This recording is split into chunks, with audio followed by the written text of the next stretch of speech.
Hello to every one. Cinema updates தெரிஞ்சுக்க நம்ம cinema updates Tamil சேனலை சப்ஸ்கிரைப் பண்ணுங்க. இந்த வீடியோவில் நம்ம பார்க்க போகிறது ரீமேக் மூவி அப்டேட்ஸ்.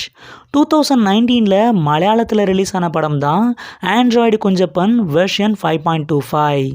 இந்த படத்தோட தமிழ் ரீமேக் ரைட்ஸை கேஎஸ் ரவிக்குமார் தான் வாங்கியிருக்காரு. அண்ட் இந்த படத்தில் மெயின் லீட் கேரக்டரில் கேஎஸ் ரவிக்குமார் தான் நடிக்க போகிறாரு. இந்த படத்தை கேஎஸ் ரவிக்குமாரோட அசிஸ்டன்ட் டைரக்டர்ஸான சரவணன் அண்ட் சபரின்றவங்க தான் டைரக்ட் பண்ண போகிறாங்க. அது மட்டும் இல்லாமல் யோகி பாபுவும் இந்த படத்தில் நடிக்க போகிறாரு. இப்போ இந்த படத்தில் கேஎஸ் ரவிக்குமாரோட சன் கேரக்டரில் பிக் பாஸ் சீசன் 3 மூலமாக ஃபேமஸான தர்ஷன் தான் நடிக்கிறதா இருக்காரு. இந்த படத்தோட ஷூட்டிங் ஃபெப்ரவரியில் ஸ்டார்ட் ஆக போதாம். இந்த அப்டேட் உங்களுக்கு பிடிச்சிருந்தா ஷேர் பண்ணுங்கள். தேங்க்யூ.